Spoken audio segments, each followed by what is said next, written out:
The following is a presentation by Onside Kick.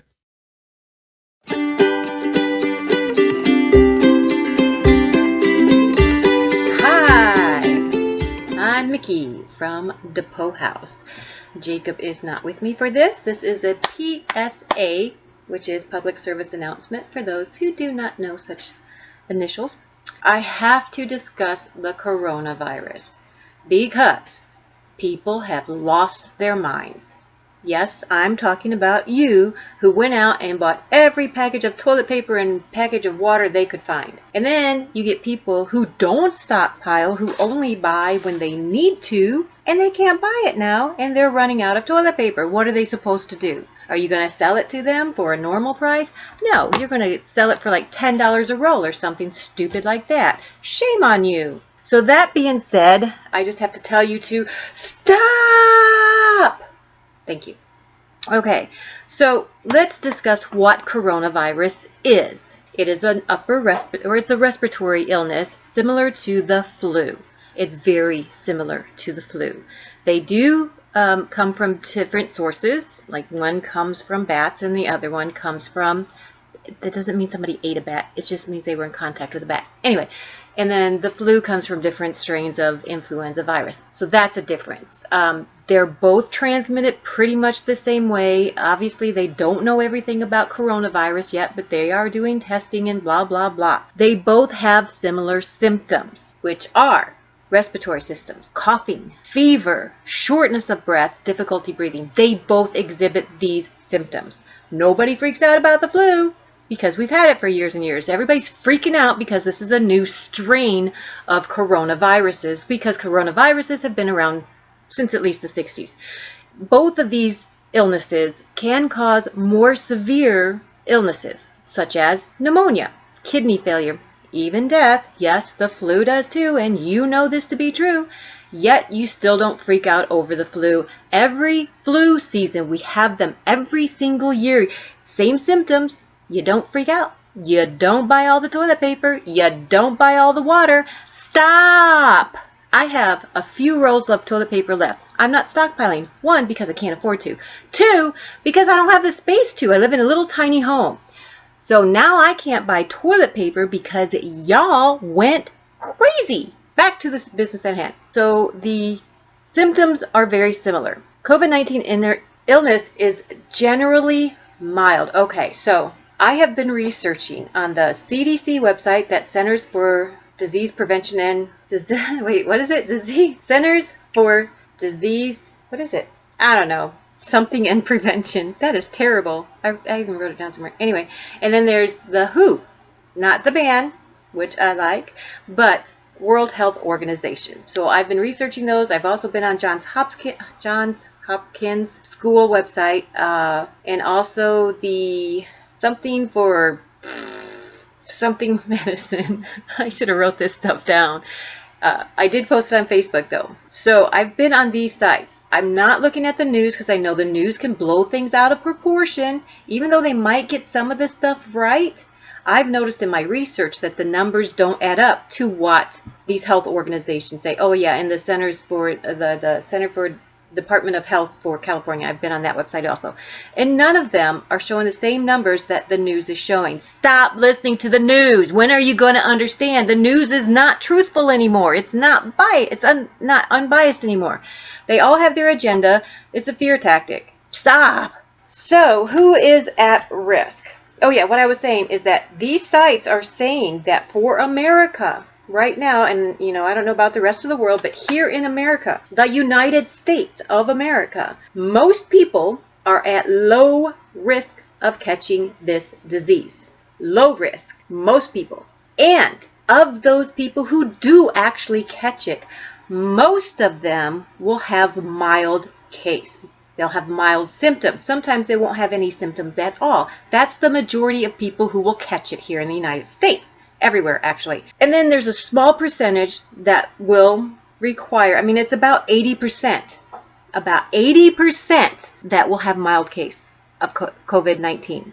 That leaves 20% divided between those who need to be hospitalized because of this disease and those who will actually die from it. And the deaths are only about 5% of the total, which it's still a lot. You know, I mean, death is not fun. Nobody likes it, but it's still a small percentage of those who are catching it. So who is at risk? Y'all have seen this. Older people. And we're talking older people. I'm old, but I'm not older people. So older people and those with pre-existing medical conditions, such as heart disease, lung disease, kidney failure, diabetes, that sort of thing, you know, asthma even. Okay, so you people need to take a few more precautions than us people that don't have any of those things. Still doesn't mean that you're gonna die. It just means you are at more risk of catching it and of having a more severe case of it. Incubation period, that means the time that you were first exposed to the virus to the time you actually show symptoms. The incubation period is up to 14 days, but generally the symptoms start occurring around the 5th day after being exposed. But that's why people are quarantining themselves or isolating themselves for 14 days, because they're waiting for that incubation period to end to make sure they don't show any signs of having COVID-19. What do you do if you have it? Well, first of all, if you have fever, cough, difficulty breathing, seek medical care early. The earlier, the better. That's with anything, though. If you get the flu, the earlier you catch it, the better, right? That reduces the risk of developing a more severe infection. Be sure to share your recent travel history with your doctor. Don't be candid. I mean, just tell them everything. Be candid. I know. I need a nap. I don't sleep anymore. If you think you have it, call, even if you already made your appointment, call first and tell them you think you have it, so that one, they can be prepared so that they can reduce risk to other people in the area. I mean, this is calling us to think outside of ourselves. And I know that's hard for a lot of you, because most of you out there anymore, it seems, only think about yourself. Thus all the hoarding, all the stockpiling. You're only thinking about yourself. You're not thinking about that little old lady down the street that needs to run to the store and buy bread or toilet paper or paper towels or some sort of cleaning supply. No, you're not considering her needs. And maybe she's on a fixed budget. She can't afford to go out and just buy it whenever she wants to. Maybe she has to wait for her government check. I'm sorry, this is really just driving me crazy. So yes, call the doctor first, let them know you think you have it, so they can prepare everybody else, they can prepare themselves, and then maybe they'll have you sneak in the back door. I don't know. I don't know what your doctor will do. Steps to prevent the illness. Now this is the one thing, the one common thread, not one, but one of them that's common through all the websites that I have been on.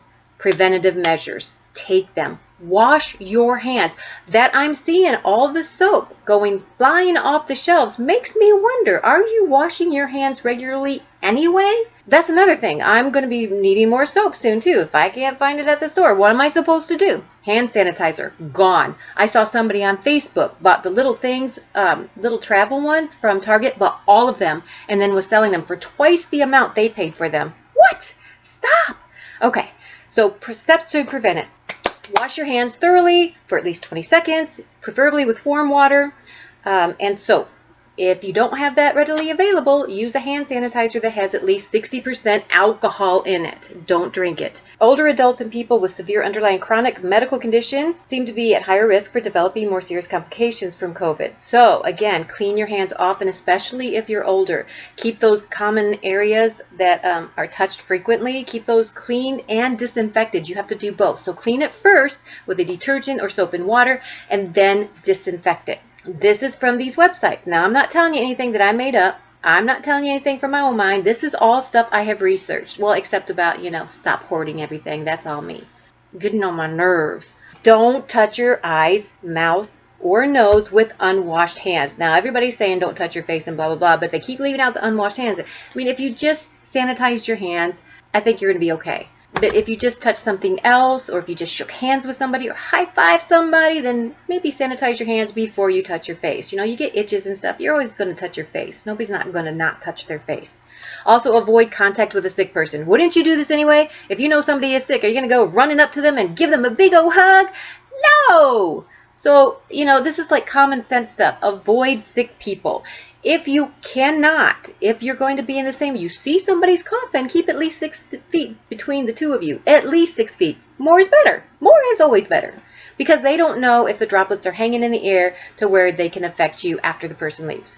They don't know this yet. They're thinking maybe, but they don't know. So to be on the safe side, keep that distance. 6 feet, minimum. If you are sick, stay home. I don't want to hear, I can't afford it. Nobody can afford to stay home anymore. I mean, it's too expensive to live anymore. Again, thinking of everybody else, stay home. If you're coughing, if you have a fever, stay home just in case. That's when you need to do the just in case thing. Stay home. Don't go to work. Don't go to school. Don't do whatever it is that you normally do. Just stay home, rest, and take care of yourself. And that's another thing. Rest. Get proper rest every night, because when you don't, you compromise your immune system. It kind of gets knocked down a bit. I know, because I don't sleep well, and so then that's when I caught all the colds this past flu season. So that's how you can protect other people. Also, if you're going to cough or sneeze, use a tissue, or at the very least, in the crook of your elbow. You don't want to be spraying that stuff everywhere and getting everybody contaminated or getting surfaces contaminated. Tissue or in your elbow. Cover it, protect other people. And then if you use a tissue, throw it away in the trash can. Don't throw it on the ground. Don't throw it on the counter somewhere where it's going to contaminate it. Throw it in the trash where it's going to be thrown away. And then immediately wash your hands afterwards. And again, if you don't have soap and water handy, use hand sanitizer with at least 60% alcohol.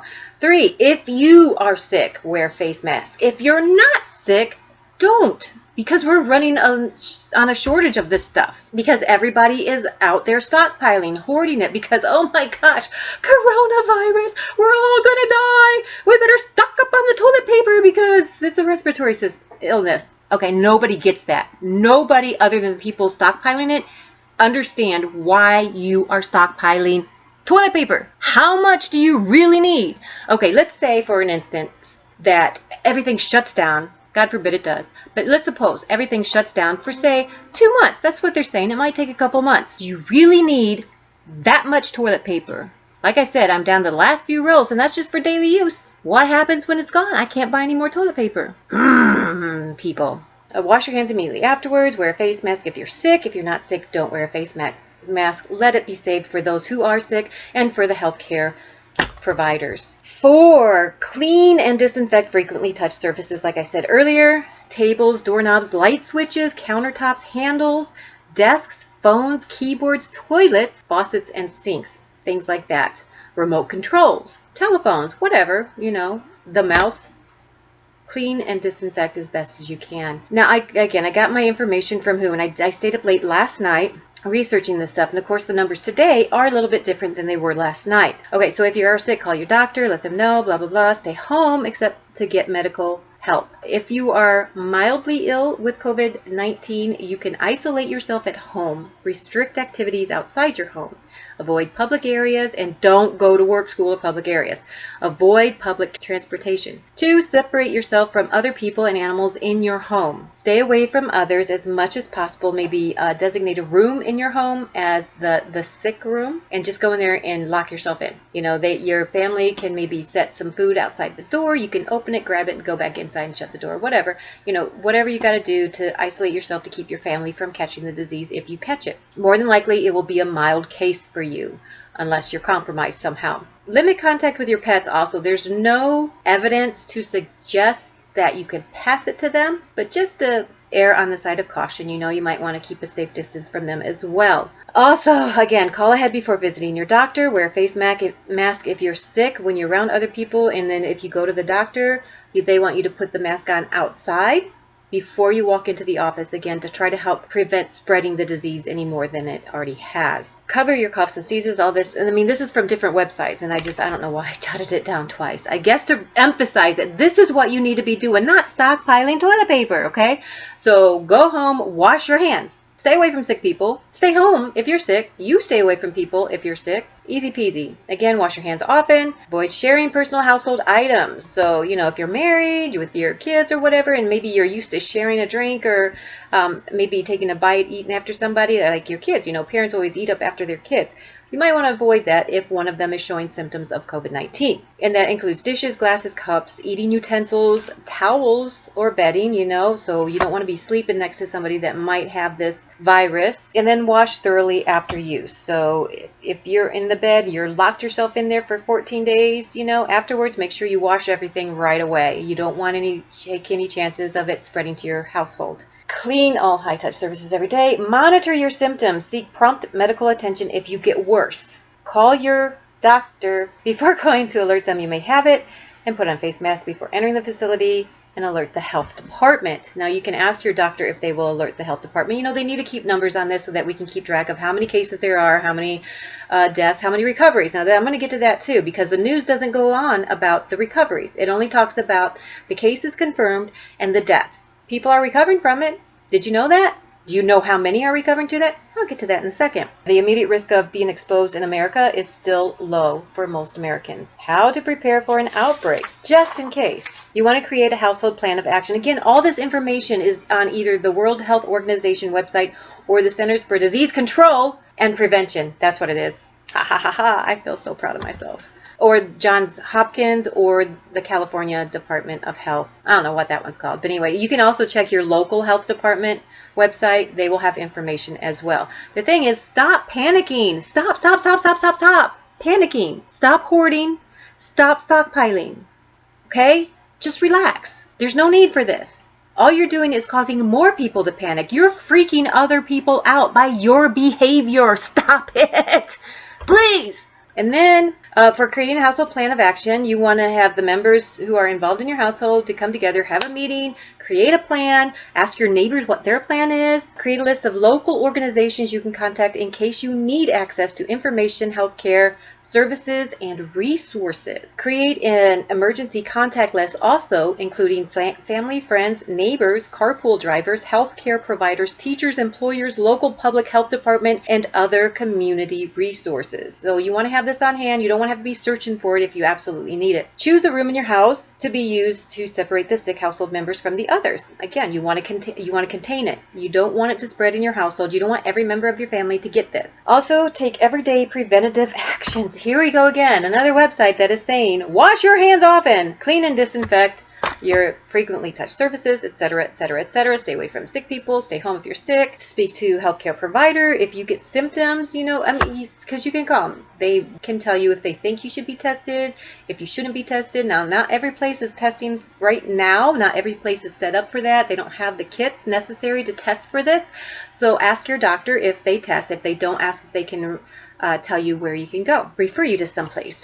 Also, get medical attention if you develop emergency warning signs, which is the difficulty breathing, shortness of breath, persistent pain or pressure in the chest, new confusion or inability to arouse. I'm guessing to wake up? I don't know. They didn't really explain that too well. That could be almost anything. Bluish lips or face. Now that seems problematic for any number of reasons. Or other severe or concerning symptoms. So if you develop something that you're concerned about, call. Get help. Keep away from others who are sick. Limit close contact with others as much as possible. Again, at least 6 feet away. Put your household plan into action if we do get an outbreak in our area. Okay, and that's something else that I want to talk about, the outbreaks. We know all about it. Started in Wuhan, China, blah, blah, blah, blah, and the epicenter has now moved from China to Europe. They're developing more cases than the rest of the world right now. Italy in particular. The serious cases are only about 16%. First of all, let's go. The total, okay, how many confirmed cases there are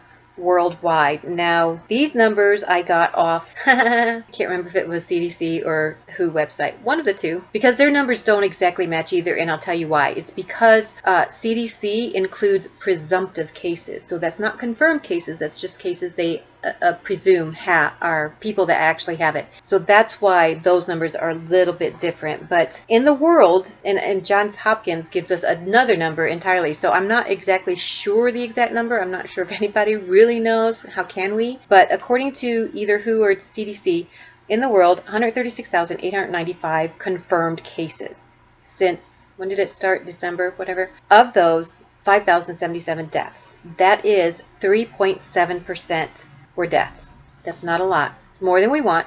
It's not a lot. In the U.S., depending on which website you go to, CDC shows 1629 in the whole USA. As of just a few minutes ago, they updated it today. And 41 deaths. That's 2.5%. That's even lower than worldwide. 2.5% have ended in death. And that includes, and then California, because I live in California, 247 total and 5 deaths. Now, 5 deaths was the case yesterday as well. And I was scrolling through trying to find some more information. But again, I wanted these health Organization websites. And I saw some news articles from CBS News, New York Times, I don't remember which one it was, but they were saying that there were 11 deaths in California. So unless they have information that World Health Organization doesn't have, or the Centers for Disease Control doesn't have, or that the California Department of Health doesn't have, it's still 5 cases, and it was 5 cases yesterday. That means that's 2%. 2% have ended in death in California. This is a map of California showing where the community transmission cases are. Now what that means is that somebody has caught it, but they don't know how. Like they haven't been in close contact with somebody who has it, and they haven't traveled outside of the United States to a country that has a high rate of activity for coronavirus. So that's community transmission. You'll see on this map that we're here in this white area. Below us in Riverside County, community transmission. Above us in Santa Clara County, community transmission. In between that, nothing. It's just, in fact, as of yesterday, I haven't heard today, but as of yesterday, there were 2 confirmed cases in Ventura County, but they were also in Ventura, which is a few cities over. There's none here in Simi. None here in Simi that I'm aware of, unless they updated today and somebody's got it. But again, wash your hands. If you follow the precautions, more likely than not, you're not going to get it. Come on, people, stop panicking. Okay, so back to this thing. To Johns Hopkins, also CDC or WHO, one of the two, expects, I think they're erring on the side of caution, expects in the coming months that most people will be exposed to it. They didn't say that most people will get it. They said most people will be exposed to it. Not everybody will catch it. Not everybody will exhibit symptoms. Stop panicking. You're reading a whole lot into this, and the news is blowing it way out of proportion. So Johns Hopkins, they compared COVID-19 to the flu. So approximately, and this was as of yesterday that this comparison was done. Approximately 127,863 cases worldwide, 1,323 in the U.S. For the flu, it's an estimated 1 billion cases worldwide. 1 billion cases worldwide, with 9.3 million to 45 million in the U.S. per year. Now, granted, that's a whole year, and the COVID-19 hasn't been around that long. Is it possible it gets that high? Sure, anything's possible, right? But again, take the precautions. Stop by the toilet paper and just wash your hands and do all the other stuff, and you can prevent it from coming. You can stop it, or at least slow it down, or at least flatten the curve. You should look that up. Flatten the curve. Also, the deaths. So again, as of yesterday, 4,718 worldwide from COVID-19 and 38 in the USA. For the flu, 291,000 to 646,000 worldwide. Again, COVID-19 could reach those numbers, and perhaps it will. But again, most people will get a mild case, mild symptoms, some no symptoms. The flu in the U.S., between 12,000 and 61,000 die every single year in the USA from the flu. You're not panicking over the flu. Why? That's a lot of people dying in a year just from one thing. You're not out there buying all the toilet paper when the flu season comes around. This is new, and I understand some people are scared. It's fine. Be scared. Don't be stupid. Don't panic. Just take a deep breath. Calm down. Research. Look it up. Most people, 80% from CDC or WHO, whichever one it was, said that international data that they have indicates that about 80% of those who tested positive do not exhibit symptoms that would require hospitalization. 80%, people. 80%! I can't emphasize that enough. Do not require hospitalization if they catch it. So then, let's go back to some numbers. I know there's a lot of numbers to take in, and I'll try to write them, put them in the description so that you can have a visual with that. The good thing about Johns Hopkins, too, is I found they have a map, and it shows recovery. Now, here's what the news is not telling you. This one was updated today. So this one said 145,360 confirmed cases as of today. As of today, 145,369 confirmed. 71,694 have recovered. 71,000. That means almost half the people recovered. 71,694 recovered. That's 49%. Almost half. So stop panicking, people. Most people get it will recover. Most people. If you're elderly, if you have a health issue already that might make you a higher risk, please take more precautions. Everybody stop stockpiling and just take the precautions, okay? Go to these websites, find out what's going on, and be prepared. Be prepared, but don't. And then, you know what? You should have an emergency kit anyway. Every area of the United States, of the world, has their own emergencies. You know, Florida has its hurricanes, the Midwest has their tornadoes. We have earthquakes out here. So you're supposed to already have an emergency kit that is good for 2 months, 3 months, something like that. So you should already have this stuff on hand. If you don't, instead of going out and buying it all at once and putting a strain on the community and on the stores because they're not ready or prepared for this demand, just get a little bit at a time. You know, 1 week, get an extra package of toilet paper. The next week, get an extra package of an extra case of water. The next week, you know, get a couple extra. I mean, you know, not necessarily spread it out like that, but just don't get so much. I mean, I'm hearing stories of people buying cartloads of toilet paper and water, cleaning supplies, taking it out to their car, and then going back in the store so they can get more. Really? Really? I cannot wrap my mind around this. And then I'm seeing videos of people fighting over toilet paper. I've also heard stories of a mom in desperate need of formula for her child who has is compromised, and she needs the extra nutrients for her child. Stores don't have it. People are buying everything up. No bread at the stores. I couldn't buy bread today. I'm going to need some soon. Canned goods are gone. I like to buy Chunky's Campbell's soup, you know. It's very limited, and I'm very picky about my soup. Thank you very much. And the water. And saw somebody that had like 20 cans of this stuff, or an absurd amount of cans, had the rest of it in her cart, and the lady begged her for 1 can, and the woman would not do it. Seriously. But then, I mean, I'm seeing some good stuff out there too. I'm seeing people offering to help go grocery shopping for people who have high risk factors. I'm seeing people giving away hand sanitizer, you know, so there's good happening too, but mostly it's just people going nuts. And you need to stop, relax, calm down, you know, breathe, meditate, pray if you're a praying person. I am. And just stop buying everything. Seriously, you people are hurting your community because all you're doing is thinking about yourself. You're not thinking about the low-income people who can't. Like I said, I mean, I can't afford to go out and buy packages and packages and packages of toilet paper and water and whatnot. We buy what we need, and we don't have the space even to stockpile. 1 package of toilet paper, that's all we can do at a time. I can't do that now. I can't go out and know that I'm going to be able to buy toilet paper. I mean, we've got a water filter. This tap water is nasty here. It is so gross. We do have a filter for a pitcher, so it helps. It's still gross. But in a pinch, that will do. So I'm not too concerned about the water.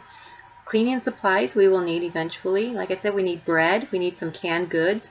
We need, even a lot of the frozen stuff is going. And we just have the refrigerator. We don't have a stand-up freezer or anything. We have no way of just really stockpiling for 2 months. Or whatever you people are doing. I don't know what you're doing. So stop. You know, there's older people or people that live on Social Security, and that's not much. They don't get near enough to live on. So they can't stockpile. What are they going to do when they need to run down to the store and get bread, milk, or anything, and it's not there because y'all hoard it? Y'all bought it up. What are they supposed to do? I'm begging you to just take a step back, stop panicking, stop buying up everything, and just research. Know the statistics, know the disease, keep updated on what CDC is doing, what World Health Organization is doing, what all these organizations are doing, how the vaccination process is coming, because they're trying to get one going right now. They're working on some stuff. Just stay informed. Knowledge is power. Don't panic. Stay informed, okay? And wash your hands. Wash your hands. What did you do before? I don't know. I'm really concerned about that. All right, guys. Thank you for hearing me rant. I hope some of you got some good information from this. And again, I will put the links to World Health Organization and CDC and Johns Hopkins University in the description below. And you guys check it out for yourselves. You don't have to take my word for it. You really don't. You can look this stuff up yourself. Good luck to everybody. I hope you all stay safe, stay well. Be proactive. Turn your worry into action.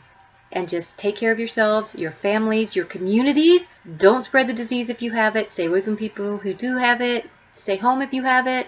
Wash your hands a lot. Wash your surfaces a lot. And be nice to each other, okay?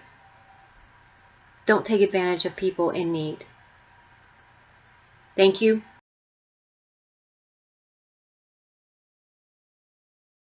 So I have to make an addendum because I realized there is something that I needed to stress.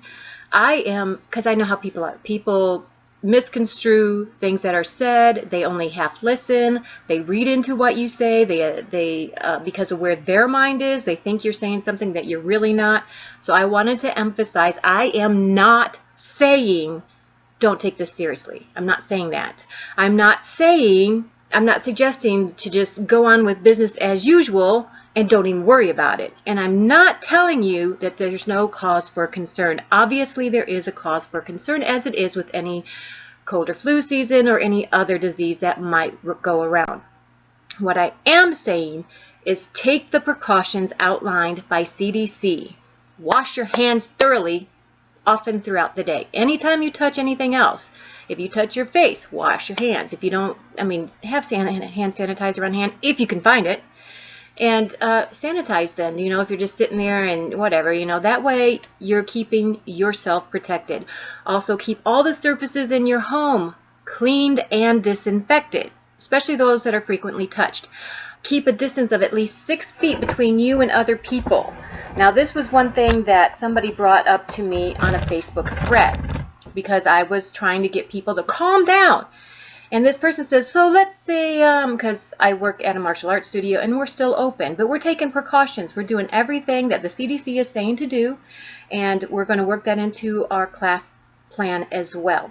So anyway, this lady says to me, so let's just say that somebody has it, they don't know they have it, they go in there and they touch somebody else, and then that person gets it, and then it spreads that way. That is a possibility. However, if you are following the CDC guidelines, that won't happen. Why? Because there's at least 6 feet between you and that person, so they cannot touch you. Also, if they cough, even if they cough for the first time or whatever, or they sneeze for the first time, you're still a safe distance away, and if they do that, you can even distance yourself farther.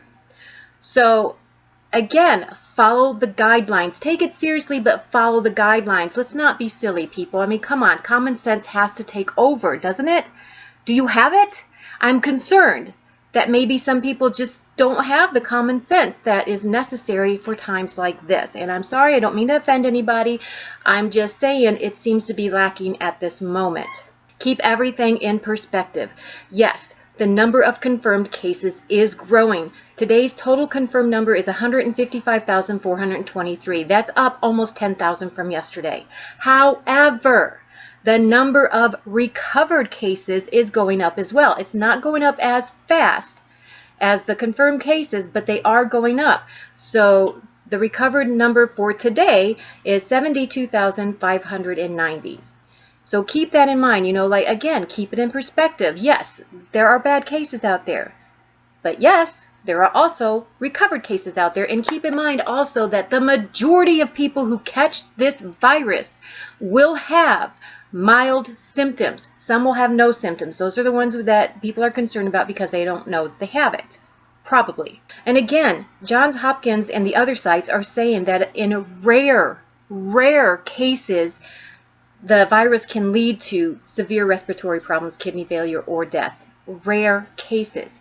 So again, everybody stay calm, stop panicking, stop hoarding, stop buying everything, because some people need to do their regular shopping and they can't do it except when they have money. So please allow people to do what they need to do every single day or every single week or every single month whenever they go, and follow the guidelines. Okay? That's what I'm saying. I'm saying stay calm and follow the guidelines. Bottom line, right there. Keep it all in perspective. Stay up to date with the CDC website, the WHO website, Johns Hopkins, because they're the only ones who seem to be monitoring the recoveries, and your local health department website. Stay informed. Knowledge is power. And stay calm. And we'll get through this. We get through the flu season every single year. No, we do not want to and undate our hospitals. But again, the only people who need to go to the hospital are those with severe cases of COVID-19. If you have mild cases, you can isolate yourself at home. You need to make a doctor's appointment. You might not even need to. You might be able to call them and say, hey, this is what I got. They say, you probably got it. You could probably isolate yourself at home for 14 days. Ask your doctor. Otherwise, that's the only time that you need to see a medical professional to get diagnosed. If it's worse, if you get worse, then maybe you'll need to see more medical people. But until then, you don't. We don't need to panic that, oh no, everybody's going to get sick, because not everybody is going to get sick. The vast majority of people will not get a bad case of this if they get it at all. Okay? So again, stay calm, stay informed, follow the guidelines. Let's flatten the curve so that this thing does not get any more out of hand than it has already. Guys, I love you. Take care of yourselves. Be safe. Follow the guidelines.